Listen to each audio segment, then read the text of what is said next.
welcome to 216, a Link to the Past Randomizer podcast. I am your host, your agent. Today on the show, we've got Eriror. Eri is one of the best runners in all of Link to the Past, both in Rando and the speedrun, a former world record holder, and I wouldn't be surprised to see if he ends up taking that world record back at some point. Dude's just really good, a wealth of knowledge, and just a good dude, like a really good dude. So I'm excited for you to hear this episode with Eri. Gonna recap a couple things. Our first 216 Weekly happened this past Saturday. It was Fad Keys. That was the first mode that we had. Don't want to go too much into the seed if anyone wants to play it, but it was a doozy of a seed, and you can watch it actually on my YouTube channel, which is also linked on the 216 website, 216pod.com, as well as my Twitch page. Again, don't want to spoil it in case you want to play it, but that seed was a son of a bitch for sure.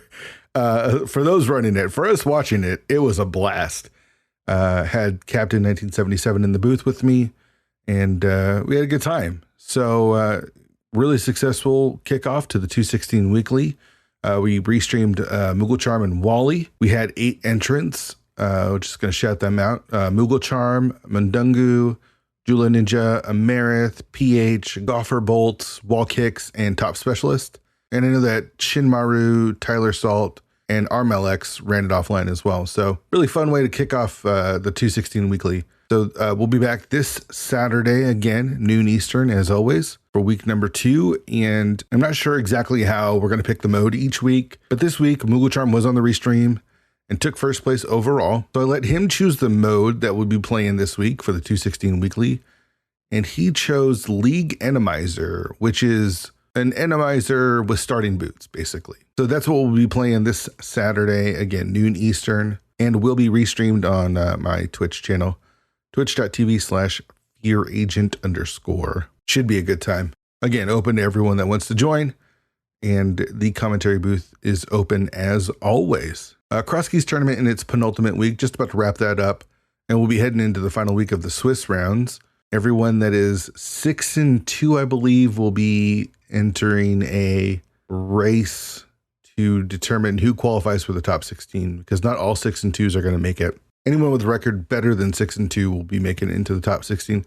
Not many are left. I am currently 5-2, which I was 5-2 in the last Cross Keys tournament last year, and ended up losing that race to Jay Coper. But I'm 5-2. I just beat Shady Forest in one of the worst seeds that I've ever played. It was awful, and a tough way for Shady to go out. Shady's just an awesome dude, someone I really want to have on the show soon, and an excellent runner. So GG's to Shady. It'll be interesting as we head into this last week, though. The 6-2 cutoff, the fact that you go 6-2 and aren't guaranteed to make the top 16 is a little crazy. I'm honestly a little surprised that they either don't make it an extra week or make it larger than the top 16. I know they don't want to extend the tournament to be too long, but it's a pretty big feel bad to go 6-2 and then not make it. Kaz Boots tournament's going on still. I haven't had a chance to pay too much attention to this, but I took a quick glance at the challenge and saw a couple of the results. Gamachu's into the 3rd round. Chloe Prower is into round 3. Have Foxlisk versus Hitzian in round 3. That's going to be a good matchup. Another good matchup in round 3 is Ace Zero versus Blaine. Round 2, we got Jem versus Willard. Unfortunate for one of them, because both of them are good enough to win the whole thing. And then Rob J. Beasley is also into the 3rd round. So lots of Kaz Boots stuff happening. I think Speed Gaming has been restreaming a bunch of it, so check that out. Avian Art Tournament is into groups. That's the very inconspicuous and normal ALTTPR randomizer tournament. The meme tournament that Beer talked about a little bit when he was on the show in season 1. Looks like they got 60 runners, and it's groups of 4 and lots of memes. For a meme tournament, the rules document is very complicated. I started reading it and trying to figure out what was going on, and I was just like, I'm good. So if you want to watch a meme tournament, I know that they're going to be doing some restreams and stuff. 60 runners is a really nice turnout. I watched Spleeby do this True Pot Hunt, I think the mode was, the other night, and you're trying to find like 240 pieces of Triforce, I think, and there's 420 pieces total. He never found the Moon Pearl, which I thought was pretty funny. And he was able to find over 200 Triforce pieces. So that's pretty silly. But I know people are having a good time with it. So check that out. Still having a rough go over on the ladder. Just cannot catch a break there. But I am going to grind the crap out of it in September. See if I can make a run for the top 16, but it's not looking good. Just last locationing after last locationing. Here's the positive. I talk about tilt and talk about getting upset and things like that. I feel like through the podcast and through conversations with people, I'm able to like be upset. Like, oh man, I'm bummed that I lost. Let it be that, and then just kind of move on. So I feel like I'm really learning how to deal with tilt, the tilt of losing. Still trying to manage it as I'm playing the game, right? Like we'll talk about this with Ari in a bit, but it's how do you not let a mistake in the middle of your match not affect the rest of the match? So still figuring that one out, but it's a work in progress. So again, today's guest is Eriror, and this is one of the first episodes where I felt intimidated by the guest. He almost feels like a celebrity to me, like a world record holder, really good at the game. Not that he puts out any sort of a negativity like he is a celebrity or that he is not approachable, but I just have this sort of like reverence for him. And so I was nervous going into this interview, more so than most interviews that I do. I hope it doesn't show. I think we had a really fun conversation. I learned a lot about Ari and his story, and I really appreciate his approach to speedrunning and to Rando. And I think it's a great conversation. So enough of me. Let's just get into it. All right, Ari, so you've been in the same community for a very long time, and I have so much respect for you, and I've kind of always looked up to you. And, you know, we've kind of played each other here and there, and we're kind of in some of the same Discords and stuff, but I don't feel like I really know you very well. So I'm very excited to have you on the show so I can kind of get to know who you are, even though we've kind of been in the same circle for the last 4 years. Yeah, it really has been a while. So, like I said, we've raced a couple of times, not really in ladder or anything, but I think like in the Cross Keys tourney last year. You were actually in my first main tournament group, if you remember. That was like 2018. It was like was that with Aussie? Yes, it was with Aussie. And it was that one year where you got to like pick modes or something, and our veto modes, and people were basically eliminated from the tournament. You had to play everyone twice or something. I can't even remember how it went. 3 times even. Yeah. 3 times. That's how it was. It was like groups of 6, and it was 15 games. It was a lot. That tournament was a lot. Ridiculous. Yeah. So you had to race everyone 3 times, and then people were like eliminated like pretty early, and you still had to do your races. And it just was not the best format that I've played for the main tournament for sure. But it was fun to play you. I was super intimidated. There's no need for that.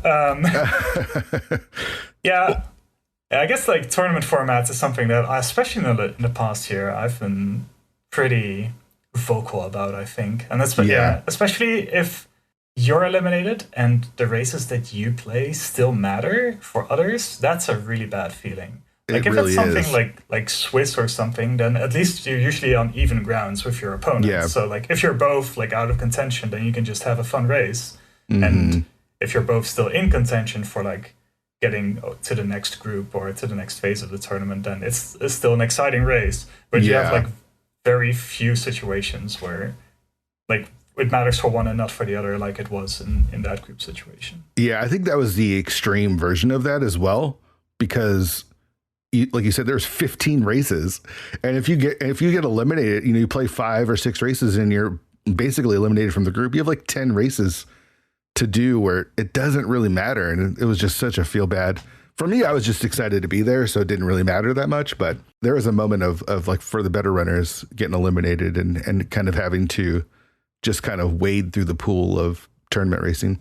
So let's kind of kick it to where you got into the game. Where did you find Link to the Past Randomizer? That's way back. That's well, I mean, it's not as far as like some of the really old people, like of course Andy. For me, it was early mid 2017. Okay. yeah, I guess that was when I already had been in the Twitch scene for a little bit. I used to actually start watch Magic the Gathering streamers like Darkest Mage Oh, back in the day. I yeah. used to be a big Magic the Gathering fan. Oh, we're gonna Um, have some chats then for sure. Because I played Magic since like 1990, gosh, like 6 or 7. I've been playing for a long time.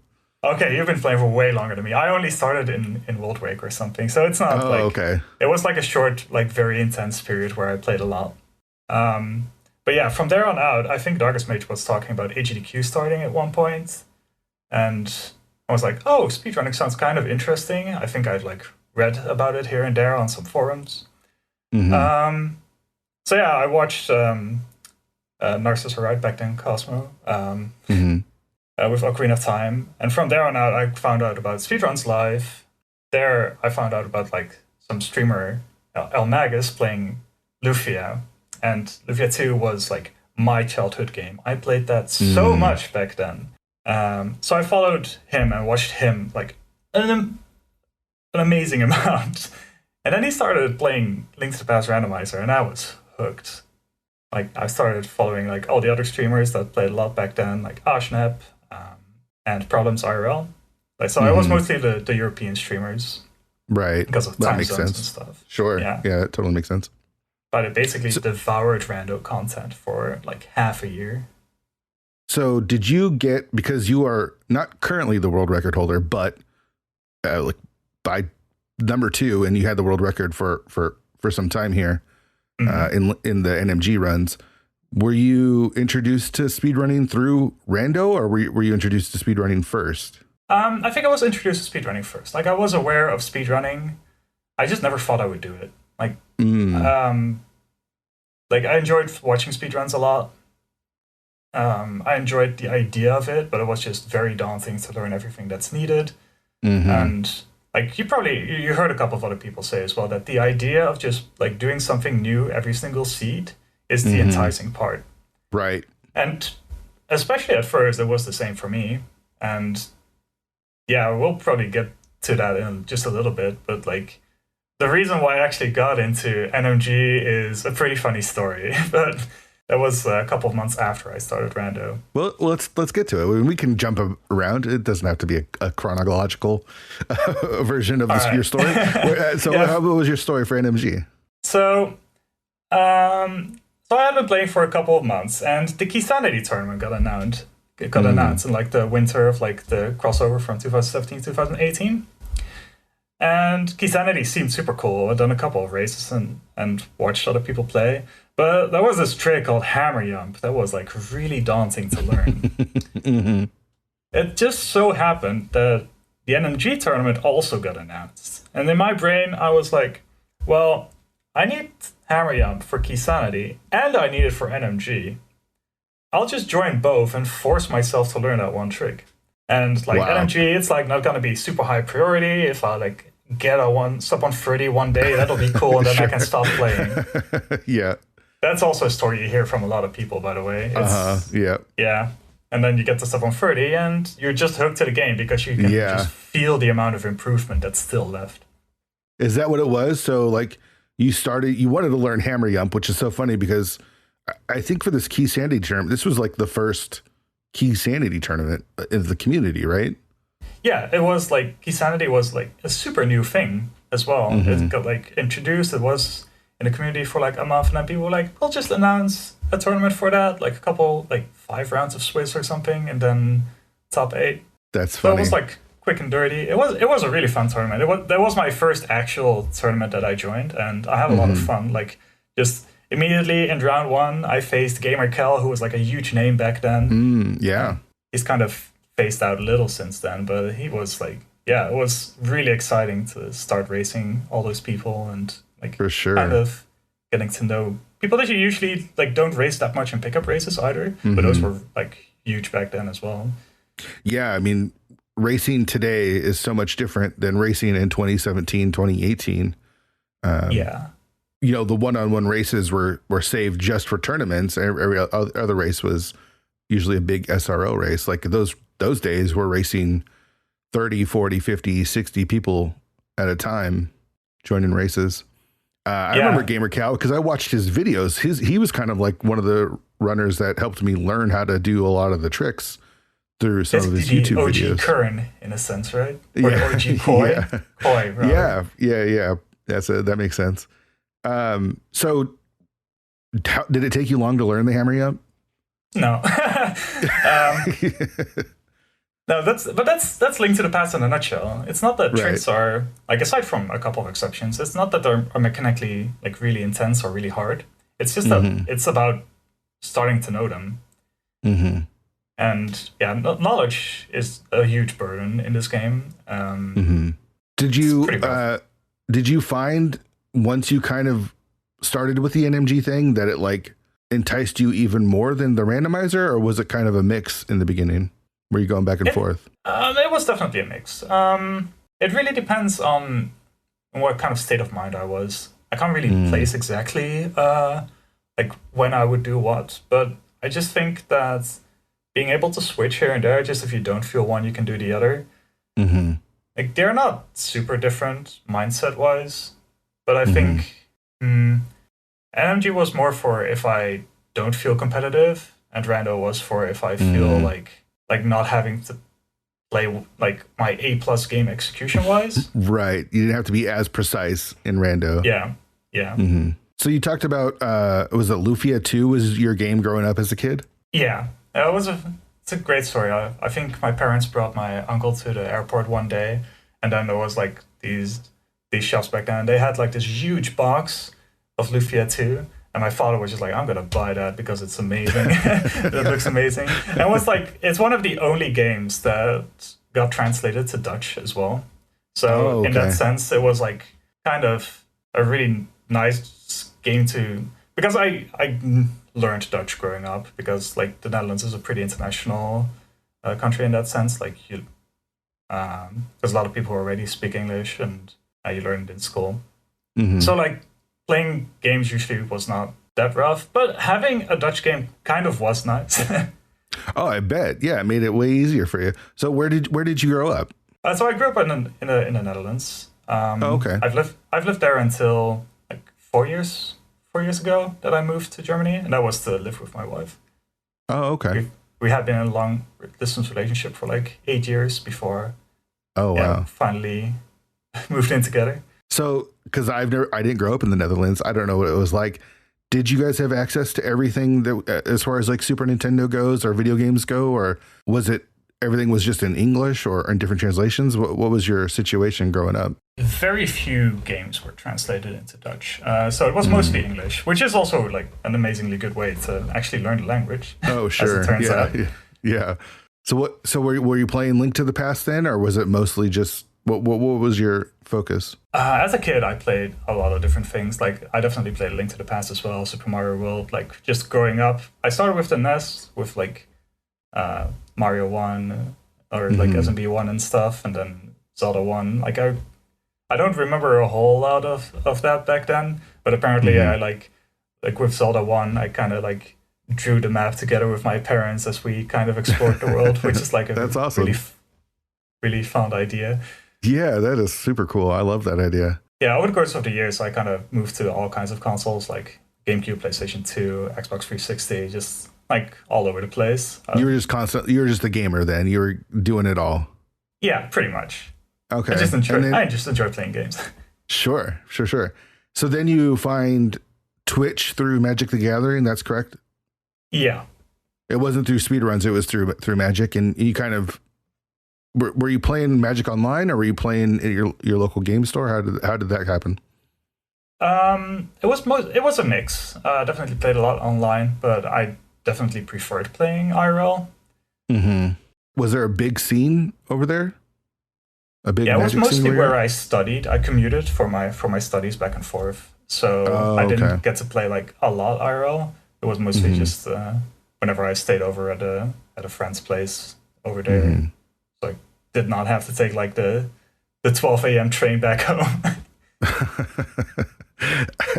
So you started around, you said Worldwake? Yeah. And how long did you continue playing? And how deep did you get into it?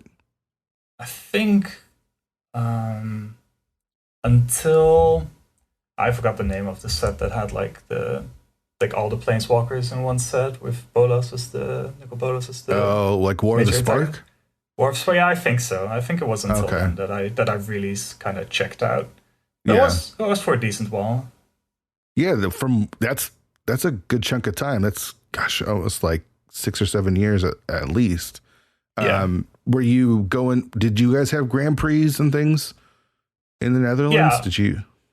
Yeah, I went to a couple in the Netherlands. I went to one in Poland. So I definitely like enjoyed traveling with friends and just like booking a house and kind of play testing for a week before the Grand Prix happened. It was a lot of fun back then. Did you qualify? I never made a day 2 or something. I wasn't that good. Yeah. But like definitely in local tournaments, it was like in PTQs, kind of made a top 8 here and there, but never was like good enough to actually qualify for something big. That's the story of my life. I could win at Friday Night Magic, no problem, but I come to the big tournaments and I could never quite get over the hump of into day 2 even. So, so you start watching Twitch. You said Darkest Mage, right? Was the one that kind of got you into it? Yeah, that was the big OG stream. Yeah. Do you watch any of that stuff still, or have you kind of checked out of Magic? I kind of checked out of Magic at this point. Like, it's kind of a completely different game, and it totally is. I agree. I'm out as well. It's not the fun. I don't know. Did you ever play in like Magic Arena? Yeah, I played a little bit like with War of the Spark. Like that was kind of my I'll just give it one last shot. And I thought the limited format of that was pretty fun, and standard was kind of okay because with all the planeswalkers kind of came back to like being a very mid-rangey format, which I enjoyed back then. Yeah. Did you have a color that you preferred, or did you just kind of play what you liked? Like if shards were possible, then definitely anything with like shards of wedges with black and white, like either Abzan, Esper, or I forgot the last one with red. Like Mardu. Yeah, Mardu. Yeah. Yeah. Like, nice.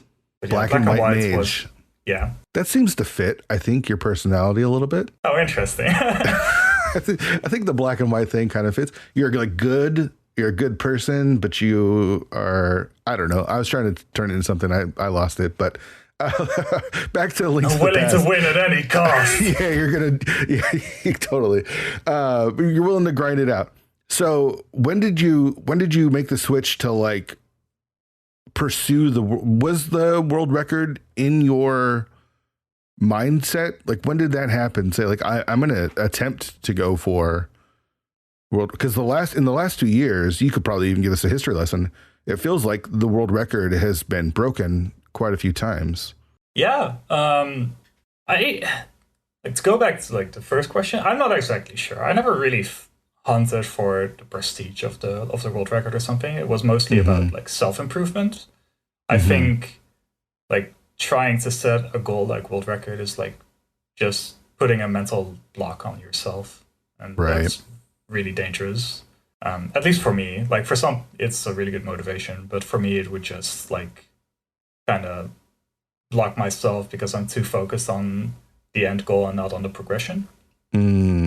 Sure. Yeah, that makes sense. But yeah, I was a bit behind the top 3 for a long time. Or top 3, I guess. Well, what's a long time? What's a long time to you? Because I imagine you're naturally good at this game. It takes talent to get where you're at, but it also takes determination and practice, right? Like, were your times just consistently improving, like at a rapid pace, or was it years? I don't know. I mean, so it took me over 4 years to get world record, which compared to like the top 3 probably isn't that long. But we also like nowadays we have so many more resources to improve than people had back then. So like I was gradually improving, like especially at the start. I'm probably like the second fastest person to get a 124 and a 123, like after Zalna. Like Zalna is just he's amazing in that sense. He puts so much time and effort into this game. But like that's kind of, I think one of the most impressive runs I've seen was him at AGDQ or one of the GDQs when he did the It was the loco. The one hit KO. Run, and I think he only had like 3 or 4 deaths the entire run. It was like super impressive. Yeah, it really is. It's definitely one of the most amazing runs out there. Mm-hmm. But of course, like improvement is also so much determined by like how much free time you have. Like most people like work a full-time job, of course, so like they don't have time to put in like multiple hours a day into the game. Right. Especially when you're doing rando as well, right? It's not like you just focused on NMG. You're also playing rando. I know a lot of the other NMG runners, the top runners, mostly focus on that and play a little bit of rando. But you're very, entrenched in the rando scene as well. Yeah, but improvement wise, I think as long as you're like actively aware of what goes wrong and what you can improve, that just playing rando or finishing NMG runs will just help you improve. Like you don't have to put in hours and hours into the practice hack to grind out singular rooms. You can just be aware of what is happening and then adjust that based on just your post-run analysis in that sense. Right. So you continue to grind. You're not thinking about like the world record. You're just trying to improve yourself, right? That's what you're saying? Yeah. For the most part, I think that helps me just enjoy the game. Because if I like stop enjoying doing NMG or like any category, or if I stop enjoying playing rando, I should just stop. Like there's no sense in playing something that I don't enjoy in any way, shape, or form. So I think that's what it boils down to for me in the end. Like I just really enjoy playing Link to the Past, and it doesn't really matter in what form. So some days I just feel like NMG, some days I feel like rando. Sure. That's it. Yeah. So you get to 124. Is the world record now kind of in your mindset, or are you still just like I'm just gonna play because I enjoy it? Is that still your mindset as you get closer and closer to the world record? Yeah, the gap between like getting a 124 and getting to world record, like even back then in the end of 2018, was huge. So I don't think it ever was a realistic idea until I got my 123.15, which would have been like late 2021. I don't actually remember the timeline anymore. Sure. When you got that, was that the world record at the time, or no? Like it was still fourth at that time. Like the top 3 has been like Eddie improved a lot in the past few years as well. So he went from like a mid 123 to world record at some point in a very rapid sense, and then I kind of was like trailing behind and finally caught up when I got my back then world record. Which was the time of what? That was the 123 flat 5 months. Oh, one which was just recently, right? That was just a couple of months ago. Yeah, that was 5 months ago. So I got a 15-second PB. Well, tell me how, because I remember I wasn't watching it. I don't think I was watching it live. I watched the VOD, but just tell me kind of your thoughts and emotions as you got the world record. Like that's so huge, and you sound like such a humble guy, Eric. Like it doesn't feel like you're trying to go for acclaim or go for like being the best in the world. And from what I know of you, you're always like building everyone else up. But how was it to finally hit that, even if it wasn't your goal? It was surreal. I definitely have to say that. I never really expected it. Like even during the run, I thought, okay, it would be a cool PB. Like maybe I'll just get a step closer to the 122. And well, I guess it was a step closer to the 122, but I kind of was pretty quick, like kind of discounting the fact that it would be world record. Like when I dropped into Ganon, it was like, well, I'm going to need very few warps. And then I got 3 warps, and I was like, okay, well, that's over. I just need to clutch phase 4, and I'll just have a low 123 now. That's amazing. This is an insane run considering I had 2 blue balls, which is like a 12-second time loss compared to 0.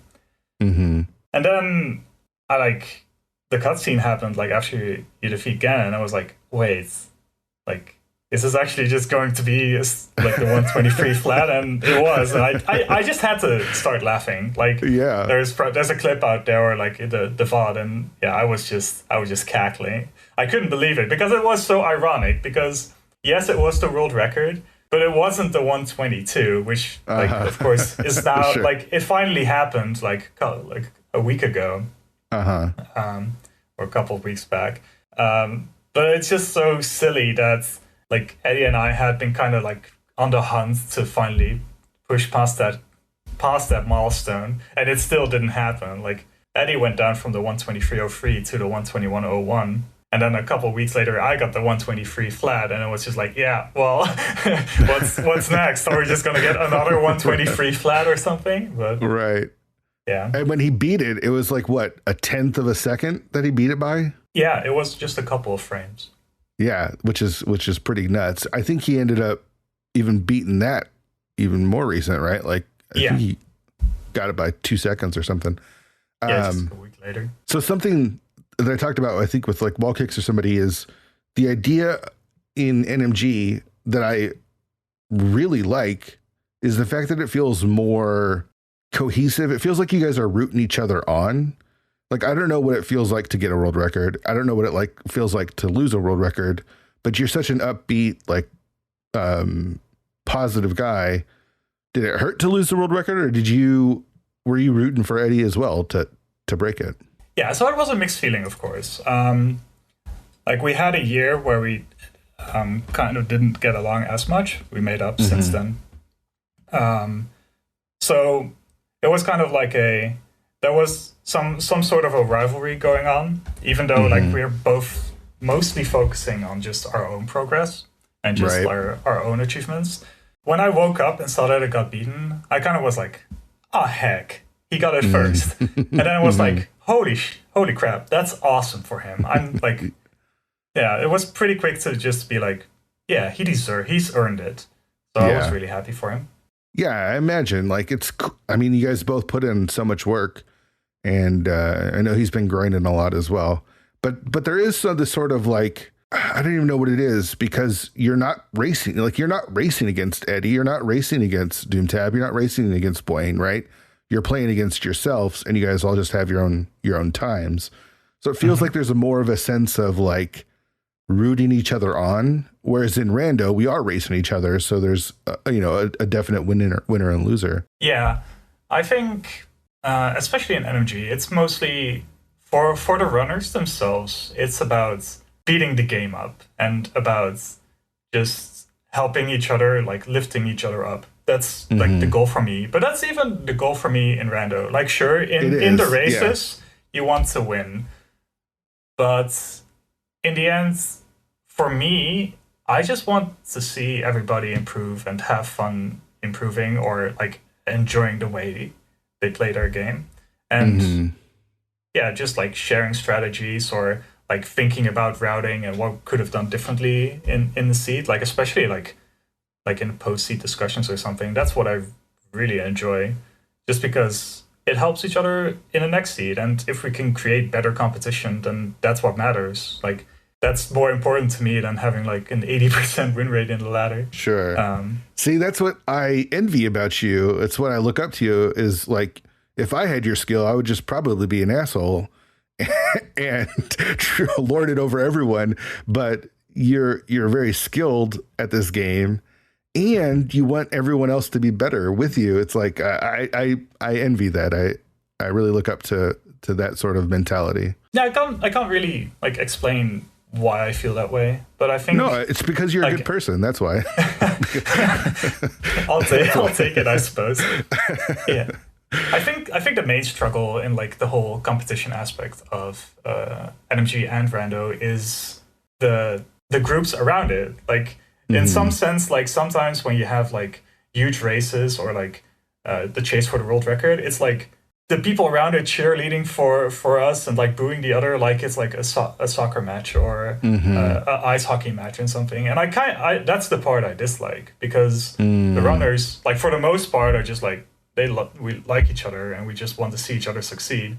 And the people around it are just like, no, I want that guy to get world record first. I want that guy to win. The other one, no, he doesn't deserve it. It's like, but that doesn't make any sense to me. I just really wish that we like everybody would be happy seeing anyone succeed.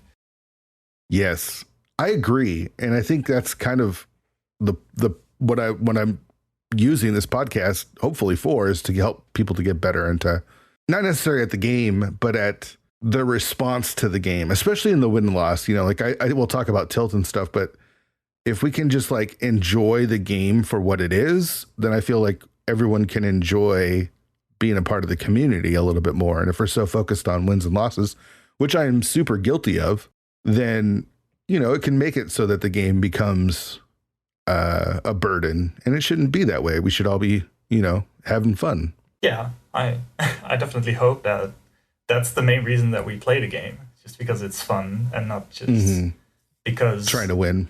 The win matters more than anything else. Right. Like, of course, like everybody should have like their own reason for playing the game, and I'm not trying to say that there's only one right way to approach it. Just like when playing energy, some people like resetting early more often, and I like doing no resets. But there's like no right or wrong way to approach a game.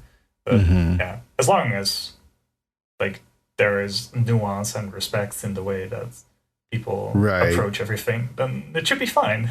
Right. The respect thing is the big one, right? Like I've seen people, and again, myself included, where I've had to apologize to people where it's like you get pissed off and take it out on your opponent because they god routed or did something, you know what I mean? And took advantage of a win, and trying to lessen that, trying to make it so that if you're upset or if you're trying to, you know, if you lose and you take it hard, that you take it out on maybe your gameplay or find ways to improve and get better at it, the game, as opposed to like, I'm just super unlucky, which has been my motto my entire life. Yeah. And that's the one bonus of having the 10-minute delay in Rando nowadays. You get like those 10 minutes to cool down a little. Cool down, yeah, for sure. You recently did the 123 and 30. Like you were trying to get what, 30 123s in a month? Was the goal? 20 123s in 30 days. 20, yeah. Okay. Yeah. And you were able to achieve that as well on the last day, I believe. Yeah, I wasn't exactly sure if I was going to make it when I started the challenge. I posted a small blurb about how I got the idea of like a Slay the Spire streamer who kind of had like a similar challenge, but then in that game. And I was not enjoying having the feeling that I needed to be on my A+ performance every time I booted up an NMG run. And I wanted to be able to enjoy NMG while also being able to like make mistakes and still having a goal. So I kind of got to that idea where also like you kind of have the same thing with Ramond, where he does his cross keys challenge, where he's trying to get like sub 2s and trying to get his average that low. It's kind of in a similar vein where even if you like have an off day or just aren't performing as well, that you still like have a feeling of progress in a way. And I've really enjoyed the challenge. It was really cool watching you do it, especially on the last day. I think it was the 30th day, right? Yeah. That you actually got the last one. I finished 5 runs that day. It was, I don't think I've ever, before this challenge, I don't think I've ever done finished more than 2 NMG runs a day. Like, I'm sure I've like reset a couple of times and then finished 2 or something. But like that day, I like in the challenge already, I kind of like had days where I finished 3. I even had a day where I just did 3 no resets and got 3 123s. That was pretty bonkers. Yeah, that's but nuts. The last day, 8 hours, 5 runs. That was it was intense. Yeah, that was intense. Yeah. I was very happy. It's really fun watching you play NMG because of like the joy you have while playing it. Honestly, like you really do feel like you're having a good time. Where there's some runners who it feels like a chore almost when you're watching them. I'm not going to call anyone out, but it feels like they're it's like they're so worried about the grind. And again, I would be in their shoes if I was doing the grind, where it feels like you're kind of just enjoying what you're doing. Yeah, that's also why I went for this challenge, just because I didn't want it to feel like a chore, and I didn't want to feel like I had to be obligated to like reset if I wasn't doing well or have to be on PV pace. Yeah. Let's take it back to Rando. When you first got started, was there a part of the community that kind of embraced you? Did you kind of find your friends quickly, or how did that happen? Yeah, I think that like I was already involved with a couple of like the bigger streamers like Ashnet, Problems RL, Elmagus, just because I was like hanging out in chat and like asking questions about routing and all that, just kind of learning while I was watching. So when I finally started racing, I already had like a couple of people I could connect to and kind of like compare routes to in the post chat, just because like familiar names and all that. Did it take a while for you to first jump into racing? Like, were you watching for a while before you jumped in? Yeah, I watched for half a year, and the idea of racing was so daunting. I watched for like 5 months, 5.5 months. Then I did like 2 weeks where I just kind of like did a couple of seeds. They were awful. Like one seed, I learned about the flippers plus hookshot thing in after Aga, because I was like stuck. I was like, how do I get to the West Dark World after I open this right. Yeah. In another seed, I had Boots in Mimic Cave and Fire Rod in King's Tomb. Jeez, classic. Yeah, I also didn't know that I could get into like that far into Turtle Rock without the Fire Rod. So there was a lot of learning experience before I booted up my first race, and it was just like I wasn't that familiar with IRC back then. I mean, who was? It feels like it didn't feel like it was as common, especially like in the late, early. The late aughts, I mean. So you finally decide you've been playing, you're doing a little bit of grinding, you've been watching, you decide to do your first race. Do you remember what it was? Was it just a pickup race or? Yeah, it was just a pickup race. And I was shaking when it started. I was so nervous. And there were a couple of really good people in that race too. I think it was like Ashnet who called for the race, and I was like, yeah, sure, let's do it. Yeah, it was with Ajna, Problems RL. I don't know if you remember like Evanitis and Minoshi. No, but Big Duncan and Wayne were in that race too. Oh, nice. You have this on SRL, right? So you actually have the date of it? Yeah, it was November 2nd, 2017. Wow. Okay. How'd you do in that race? I didn't get last. I didn't have a sub 2, I think. Yeah, I didn't have a sub 2 yet when I did my first race, but it was a 142. It was such a jet seat back then. So I like PB'd by 20 minutes, and I got 8 out of 10 people. It was very nice. Nice. Yeah, that's awesome. It's funny to think how much Rando has changed in just a short amount of time, right? Like Rando is still relatively new when you first started playing. Did you join? Was the Swiss 512 the next spring? And yeah, did you join that was the next spring. I did join it. Okay. Yeah, I went 6-0 in Swiss before I met Andy in the final round of Swiss. Okay. And we had an obscenely absurd race where in the end, like, he clown routed in ice, I flooded a key in swamp, and in the end we both fake powdered for the ice route when powder wasn't good. Wow. The fact that you remember all of this is also pretty insane. You have a really sharp memory. Yeah, there's definitely a couple of races that just stick with you, because it was just like my first 1v1 against like the big Andy. Yeah, so it was a very fond memory. That's awesome. So you went 6-0 in the Swiss round. How'd you do in the brackets then? Yeah, so I went 6-1. It was 7 rounds. I lost the final round against Andy. That was the final round of Swiss. I think in the first round of brackets, I don't exactly remember his name. He was like it was one of the people who automatically qualified for brackets because he did so well in the previous tournament. And I did beat him 2-0, I think. And then the round after, I was up against Kyong. So I got 2 bangers in a row. And yeah, especially back then, Kyong was even scarier than he is nowadays, and apparently he took the time to analyze every single round that I had played over the course of the tournament. Wow, that's awesome. So did you enjoy that first? Did you? Yeah, I mean it was Kyong, right? Did you enjoy that first big tournament of yours?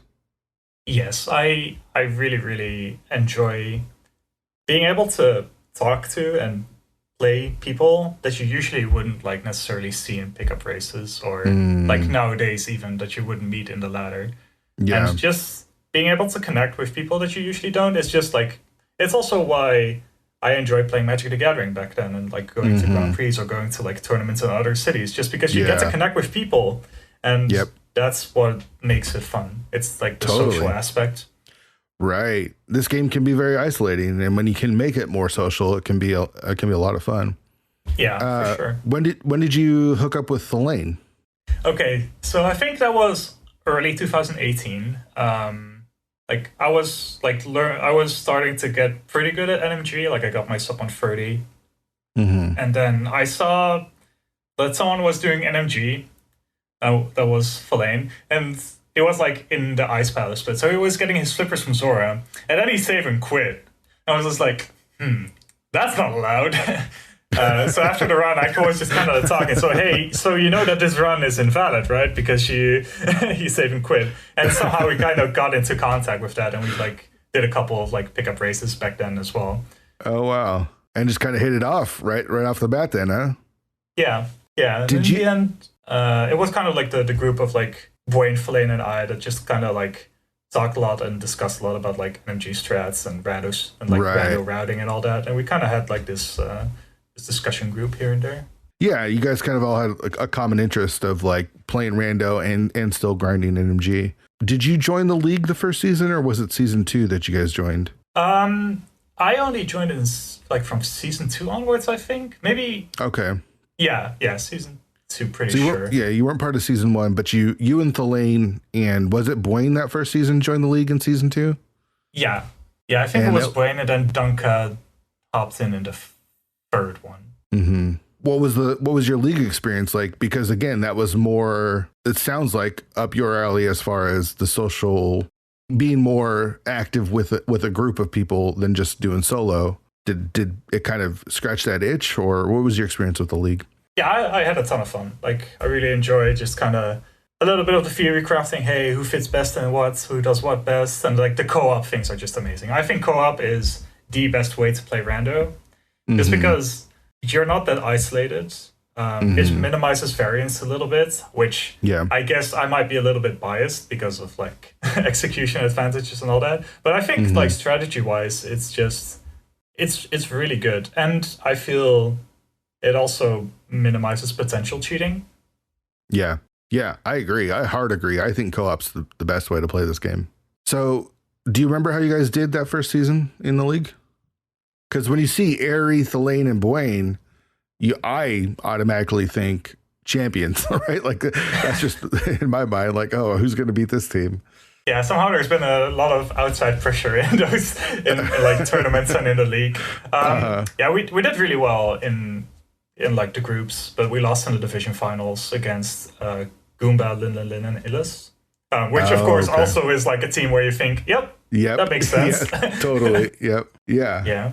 I personally went 6-1, so I was very happy with my I forgot the word, performance in that season. So. Yeah, Goomba, Illis, and Lin, that's a tough team to face. Does feel like a coin flip. So you guys go 13-1, get knocked out in the first round. Season 3, you come back into the invitationals, and it looked like you guys went, 11-3. How did you guys finish that year? Yeah, 11-3. We lost in the division finals against Dante, Edium, and Sailornap, which also makes sense. Yeah.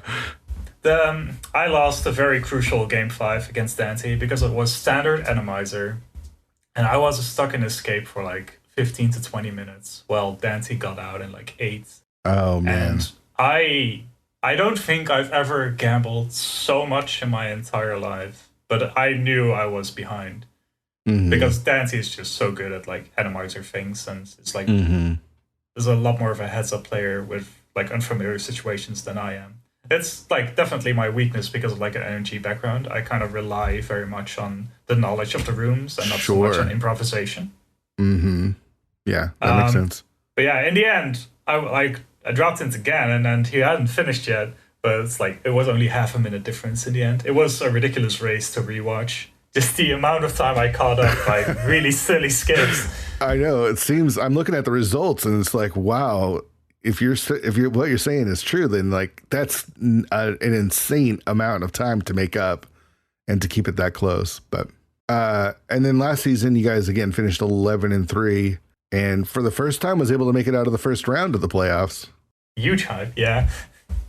But yeah, against Andy Solsky, Futon, yeah, we didn't practice co-op Red Friends enough. It was really hard for us to like find a proper schedule. I think all three of us were semi-busy around that time, so we only did like a couple of practice seats, and in that game we we didn't mark an entrance, or we didn't even check an entrance. Yeah, and then that's always unfortunate. Yeah, that's unfortunate. But those 3 seasons of the league that you played, I'm taking it you enjoyed it because you eventually became a moderator for the league as well, right? Yeah, I already once noted to Dancy that I was willing to help out and like give back more to the community rather than just kind of like helping people out individually with like strats and stuff. I just kind of wanted to give back to the community as a whole. And yeah, so I got approached if I wanted to be a moderator, and I was like, hell yeah, I want to do that. Yeah. You were on the council too, right? Yeah, from the very beginning. That's what I thought. So what made you want to join the council, and kind of tell me about your time on that first season of the council? I think it was like more of the same. The fact that I feel that I'm usually able to be pretty nuanced in discussions, kind of like not necessarily be like the devil's advocate, but be able to like view things from multiple sides and try to not be too biased. Like I can still have like my opinions and stuff, but like I do hope that I'm able to like view things for what might be better for the community rather than better for myself. And I was also like one of the few people who was active in both the Rando and MG sides, especially back then, where it was a little bit more of a divide back in the day. Yeah. And so I thought that I would be able to bring like knowledge from both sides and be able to give like those viewpoints. Yeah. I think you're very level-headed. Like you're able to, you don't go in with like a certain bias or a certain like hot take or whatever. You're able to like, again, this is my assessment from being on that first council with you, is you're able to like bring knowledge and wisdom and do it with a level demeanor and attitude. And I really appreciated that. Yeah, it's not always been that easy. Like, I sometimes do like give a little bit of snark, which is not always like very justified, and that's been an issue at times. But especially in the last few years, I've tried to be a lot more nuanced and a lot more level-headed. And I think that's also a result of realizing that, especially in the past few years, like in the first few years of Rando, I had mostly been like secluded myself to a couple of like smaller communities. And recently I've definitely started to like kind of expand that and try to like view how other communities are and just kind of involve myself a little bit with them and just see like how do they see it, like what do they find important, like and not just like, hey, what does the main established group of those, like that part of runners, like I already know what they want, I know they like that, but like they're not the only people that matter. And like, and yeah, it also kind of like make me see a couple of gripes I have just with like all the separate communities in their own rights. Just like there's tendencies that there's like a lot of in-jokes that like every single small clique has, and that like they find funny, but from the outside it can be like very frustrating to keep seeing them pop up. And so it's like, okay, yeah, I might not want to do that. Yeah, that makes sense. How long did you serve on the council, and what did you feel? Did you feel like you accomplished what you wanted to while you were there, or how did you feel about your time there? I'm still on. I don't think I have never left. So you're still there. Okay. Yeah. That it might actually be time for me to. I pay attention to what's going on in the council.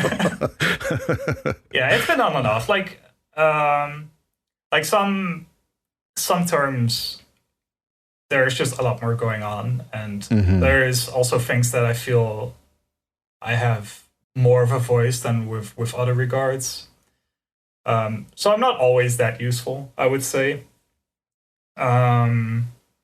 Overall, I do think that I'm able to bring something, and I'm pretty happy with what I've done, especially in the last few Hmm. terms. Yeah. It feels like you like to give back to the community. Like you like to take your knowledge and not just hoard it, but really like, how can I help other people get better? Right? Is that true? Yeah, yeah, because like over the past 4.5, 5 years, the community has given me so much joy and like Hmm. just so much of the social aspect, and it would not be fair to not try to spread that like same joy to others and make them feel Hmm. welcome and make like them improve if they want to and like let them have fun with the game. So yeah, it only feels natural to me. Totally. I mean, I love hanging out in your chat when I get a chance to, because again, the positivity that comes from you, the streamer, as you're dominating this game, really like, it's always good to like see someone that's at the top not be an asshole, right? Like it's always hard when you try to like look up to someone and they're just a total dick. But when you see someone like you who's humble and willing to share and trying to make the community better, it just makes me as a viewer really envy like what you're doing and how you do it. I really appreciate that. Yeah, that's not really a question. That's just me. I just brought you on the show so I could just tell you how much I think you're awesome, an awesome person, Ari. That was the goal of getting you on the show. Is like, man, I really want to be like Ari. So how do you see the community going and progressing from where we're at? What are your thoughts on like the tournaments and the league and kind of where we're at as a community? Oh, that's a very open question. I think I could go on for like 15 minutes with regards to that. We got Because time. We got time. there's a lot of different aspects. Uh-huh. I think like community wise, I think that it's getting better. I think there was, especially in the past year, there was a lot of subtle toxicity going on, and I think that that's slowly going away. I think there's a couple of people that are really willing to just kind of put the hammer down and be like, no, we're not going to do that.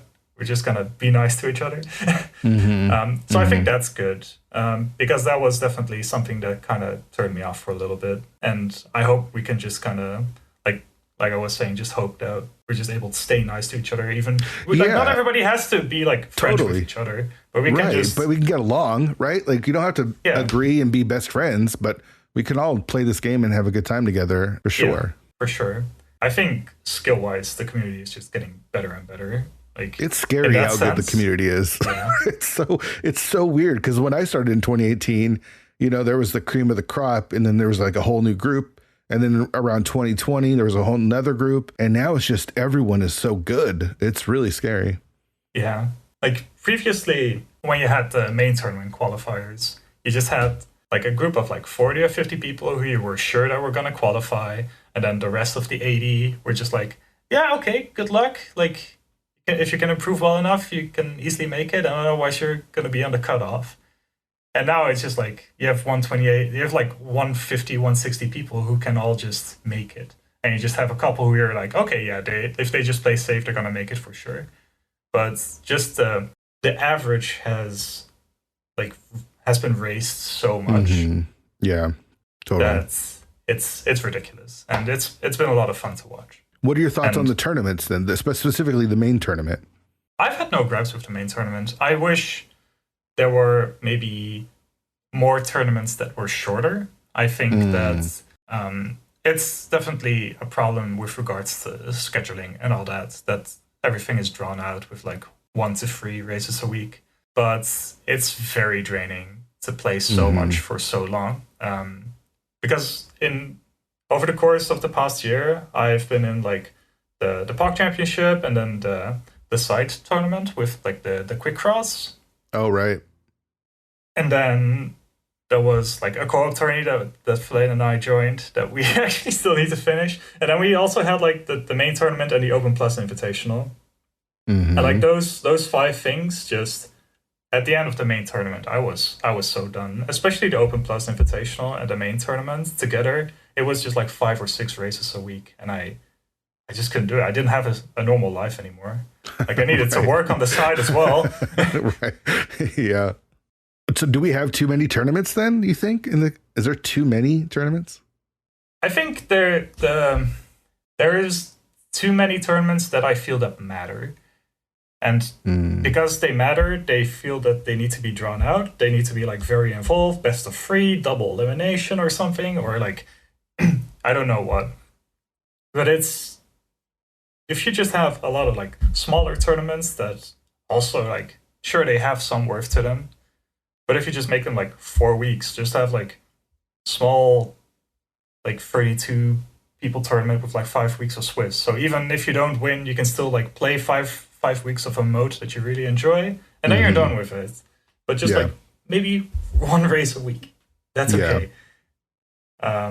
I think Swiss is very underutilized in tournament formats. Like we already started talking about formats like at the start of this, but I really think that because Rando is like so volatile that people feel they need to make it like more even with like either double elimination or best of 3. But just let Rando be Rando and just yeah.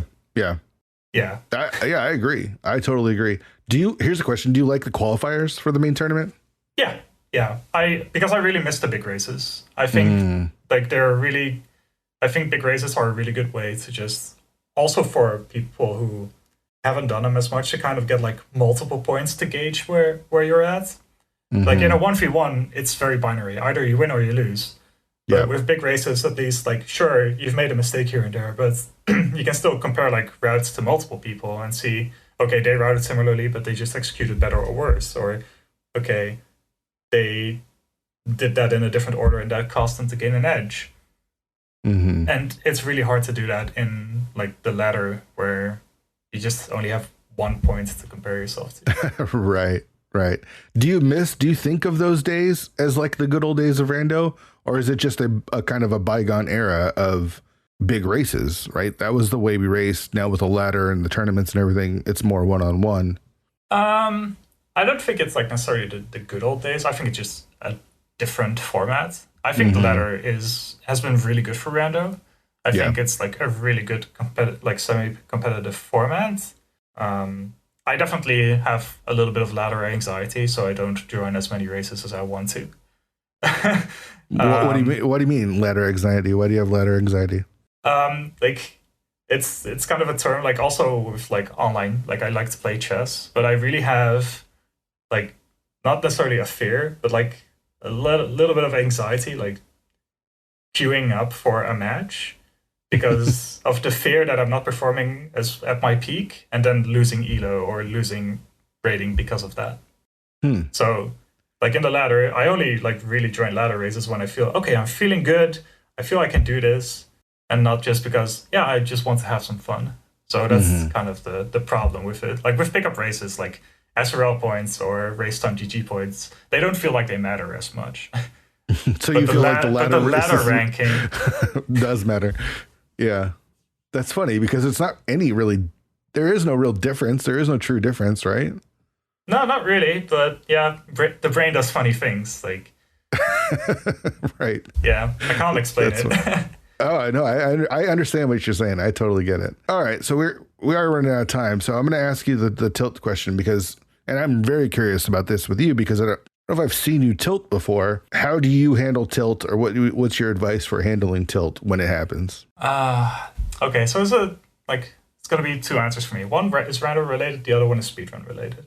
Okay. I was talking about it recently in commentary with Clear Mouse in an NMG race, so I'm gonna go do that one first. I think it's really hard in like a single split, like once you make a couple of mistakes, to mentally reset. So I think you kind of just, in that sense, you just have to let that split be, and like whatever happens, and then you just look at the next split, and it's like you have new goals. Like sure, like PB might be dead, or you might be behind in the race, but you can still like in the next split you can try to do well. You can get like a gold, or you can like get your best dark world ever.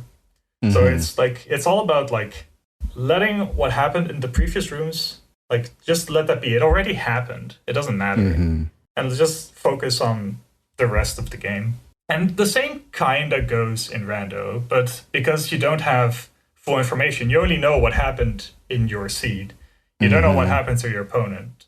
Yep. And it's very easy to imagine that your opponent did everything perfectly. Story of my life, man. That's how I picture every rando race. It's like, oh man, my opponent just god routed this. I know it.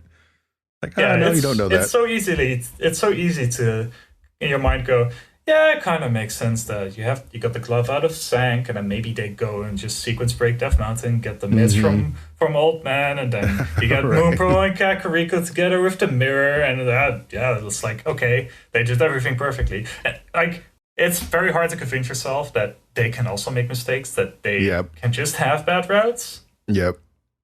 So, depending on your mistakes, like sometimes you need to adjust your routing, but 90% of the time, just keep doing what you're doing, because over adjusting to mistakes just is going to lose you more time most of the time. Yeah, for sure. You make a mistake, and then that compounds itself into more mistakes because you can't let it go, right? Like, let it go. It's over. It's done. Start fresh.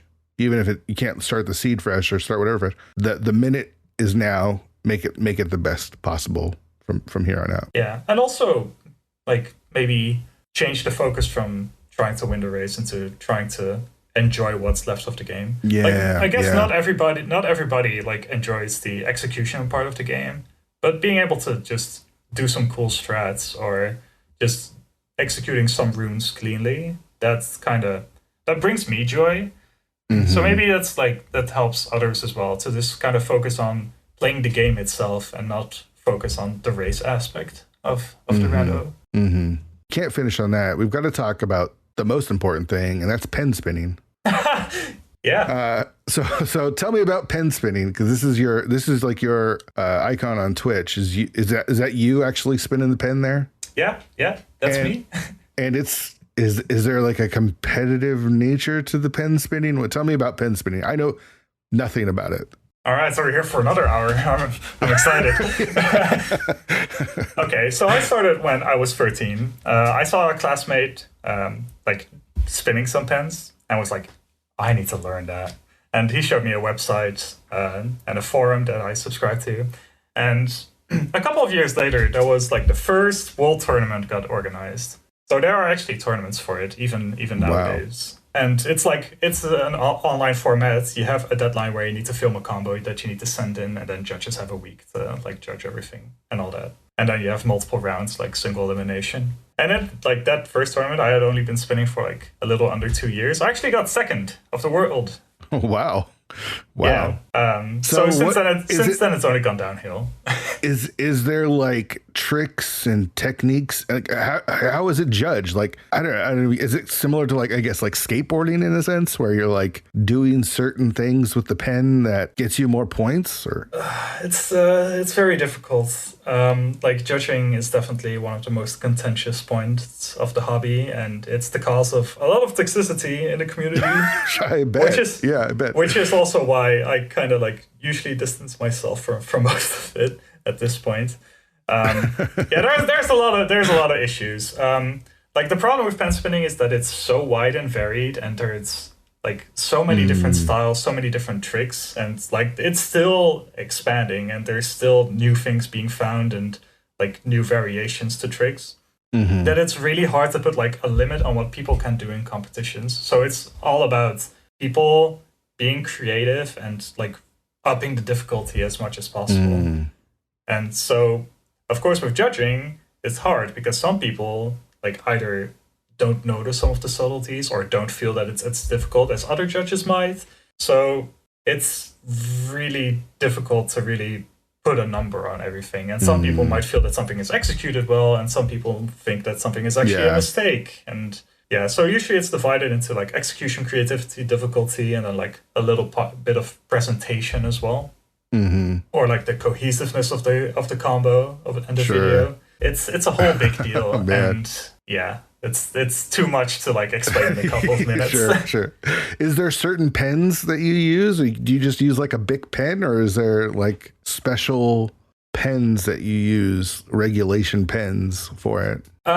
It's pretty free what pens you can use, and usually people like take parts of pens and then put them together and use like grips from different pens and like tips from different pens to like increase the weight and length and momentum, just so it's kind of free for your own preference. Okay. So yeah, I have at this point, like I only used one for a long time, and in the past year I started being a little bit more active as well, so I kind of got some new ones. And like sometimes there's like gatherings of people as well, and then you can kind of just like, hey, can I try this one? And then you like it. It's like, okay, how much do you want for it? But it's a very accessible hobby in a way. It takes a long time to get good at it. Like I've been spinning for 17 years now. Wow. Wow. And yeah, if you have any like, like significant others or family in your room, and you drop the pen over and over and over and over, it's very frustrating. I bet. I'm so sorry for all the teachers in my high school that had to endure me. Yeah, spinning the pen through class. I'm so sorry for my parents who heard me drop the pen over and over, trying to sleep while I was filming for my World Tournament videos at like 3 a.m. at night. Oh man, that's hilarious. It's I don't really regret learning it. It's kind of in a similar vein as like what the Rando community has done. It's just like it's been a really good like social community for me, and I've learned a lot, especially for like an autistic kid as I was back then. So real life social interactions were a lot more difficult than they were via text. But yeah, it was probably a lot to deal with for like my parents and my teachers and other classmates who had to hear me drop every single minute.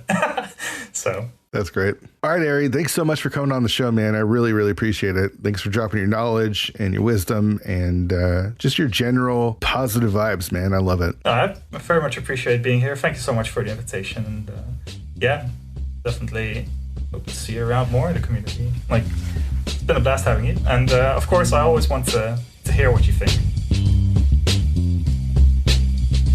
I really appreciate Eri coming onto the show and just sharing his knowledge and just, again, I said this at the end, but the positivity that he brings to the community and the fact that he is so good and is able to share it. And if you're running an MG and he happens to be watching and he kind of, encourages you and lifts you up and helps you to get better in a way that's not like making you feel like you're not good enough. I think that the cool thing about playing with Eri around is it makes you feel like I can do this. It gives you some sort of confidence because of the way he handles himself. Really glad that he came on the show. Really glad to get to know Eri more. So I really like having new people on the show that I don't really know that I can, get to know better. But the next episode is one of my best friends in the community. Next episode is not going to be next Monday. It's going to be this Thursday again. Going to have another Thursday episode with Shireen. Shireen was my league teammate last year until I had to take a break. He just sort of like embraced me early on in the community, and he's like a good dude who really likes to play a lot of different games and have a lot of fun. And honestly, I'm really glad to call him my friend. Like, he is just a really good dude. I do think he does get a bad rap at times. He's got opinions and stuff, but he's a really kind, generous dude with his time and always looking to give back to the community. And so I'm excited for everyone to hear this episode because sometimes people can get villainized or demonized and you don't really know their story, right? You haven't walked in their shoes. And so one of the great things about this podcast is that we get to hear people's stories. So I'm hoping people get to hear Shireen's story, a vital part of the community, but it doesn't race a lot anymore. And again, I'm just excited for people to hear his story. That's going to be this Thursday. So make sure you come back for that. Join the Discord. 216pod.com has a link to the Discord, has a link to my Twitch, has a link to the YouTube, which again, I'm going to try to get the 216 weekly posted up on the YouTubes regularly for people to watch. If you could leave us a review on Apple Podcasts, that really helps out the show. Subscribe wherever you can. And I think that's going to do it. Thanks for hanging out, everyone. Super appreciate it. See you on Thursday.